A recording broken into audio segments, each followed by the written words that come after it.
What you're viewing is recognized as the most densely populated location to have ever existed. It spans just 6.4 acres, which is equivalent to 13 Starbucks coffee shops located in the Empire State Building. And while a huge coffee shop like this one can host, say, 1,000 guests, this place somehow managed to have around 33,000 people squeezed in. Some estimates suggest that the actual number could have soared to 50,000 at some point. This is Kowloon Walled City. The city is relatively young, settled in 1898, but its history goes back nearly 1,000 years to the Song dynasty. Originally a modest fortification, it remained largely unchanged until renovations in 1847 added defensive walls, leading to its revival a half-century later.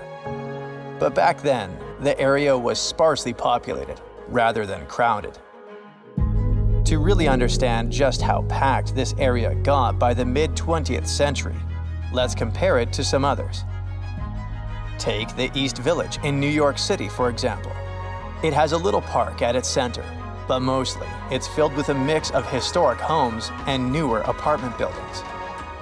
As of 2010, it was home to over 44,000 people, making it way more crowded than the rest of New York City, which is saying a lot, since New York City is the most densely populated city in the US. By most standards, it's pretty busy. But then you look at Kowloon Walled City, and it's a whole different ballgame. If all the land there could be split proportionally between the residents, that would be somewhere around 5.5 to 8.5 square feet per person, if we count land only, while science claims people need 200 to 400 square feet at home just to feel good.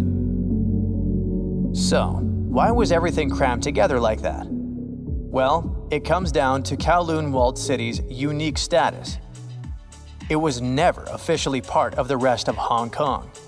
What started as a small Chinese military outpost became more significant when a larger fort was built nearby, coinciding with the rise of Canton Harbor.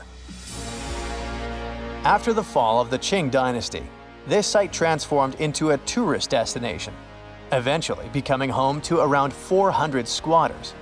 However, in the 1930s, the Hong Kong authorities intervened, relocating the inhabitants and demolishing the dilapidated structures. The 1940s and 50s were pretty rough times for folks in Kowloon. And while the residents were somewhat accustomed to different countries vying for control over their land, they were definitely caught off guard by natural disasters. In January 1950, a massive fire broke out that wiped over 2,500 huts, leaving almost 3,500 families, which is about 17,000 people without homes. This disaster really underscored the need for better fire safety measures, especially in the squatter areas made mainly of wood. The problem didn't end there.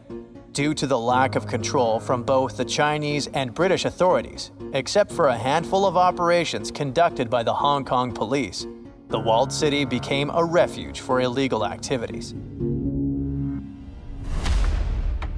It was not until a trial in 1959, which took place within the walled city's boundaries, that the Hong Kong government was officially recognized as having jurisdiction there. By that time, however, organized crime groups known as triads had already established dominance over the area. Starting in the 1950s, triad factions such as the 14K and Sun Yee-un took control of all the criminal dens within the walled city. The environment became so dangerous that police would only enter in large numbers. It wasn't until 1973 and 1974 when over 3,500 police operations led to more than 2,500 arrests and the confiscation of illegal produce that the influence of the triads began to diminish. Only a decade later, the local police chief announced that the crime rate in the walled city was now under control. And even though crime dropped, the walled city still became known for having a surprising number of unlicensed doctors and dentists who could work there without fear of getting into trouble. That was a win-win. Many working-class people couldn't afford licensed dentists somewhere in Hong Kong, so they would go to Kowloon to receive affordable health care. You get it now. What can attract people in such a seedy place? Right, it's zero oversight.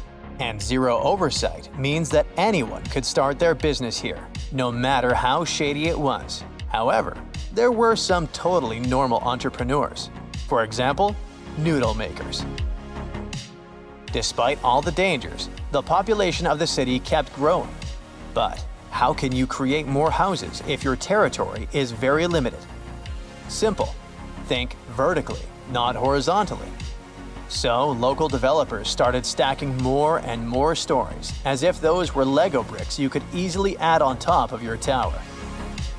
This led to a crazy population boom, making the city feel like a little world of its own, with over 33,000 people being crammed into 300 buildings on just about 7 acres. By the late 70s and early 80s, the city hit its peak size. But that came with some quirks.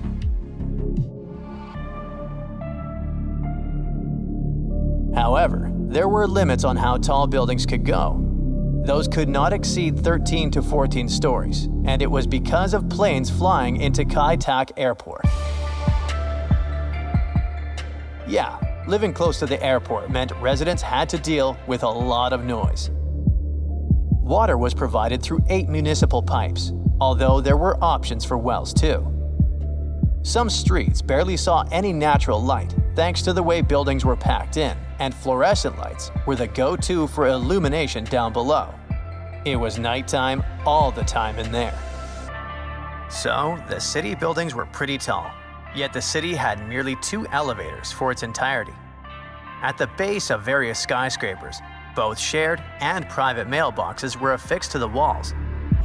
Frequently, this left the postman with no choice but to ascend on foot.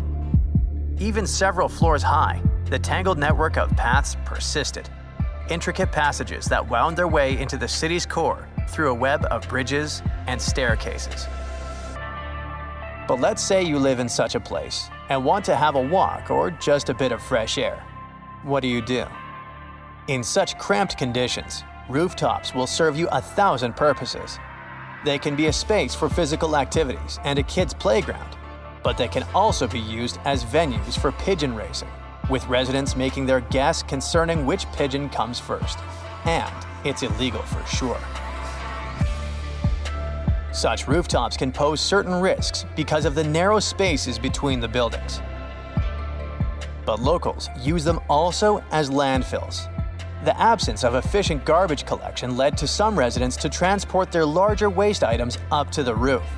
Consequently, many rooftops became crowded with abandoned mattresses, damaged furniture, and appliances.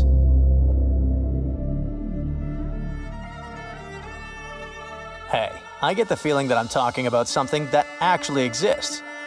Sorry for that, I totally forgot to mention the most important thing. This city ceased its existence back in the 1990s. What happened?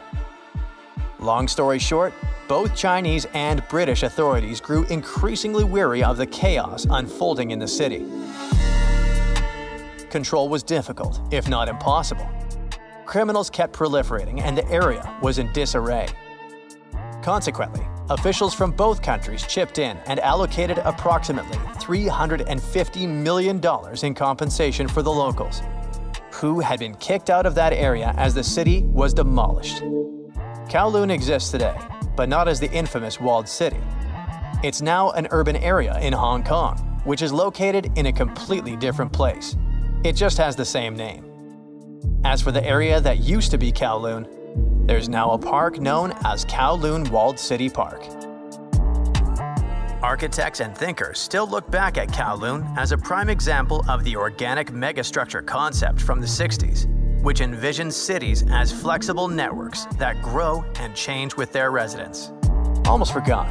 If you're looking to catch a glimpse of the real deal, you should watch Crime Story, starring Jackie Chan, as some scenes were filmed there.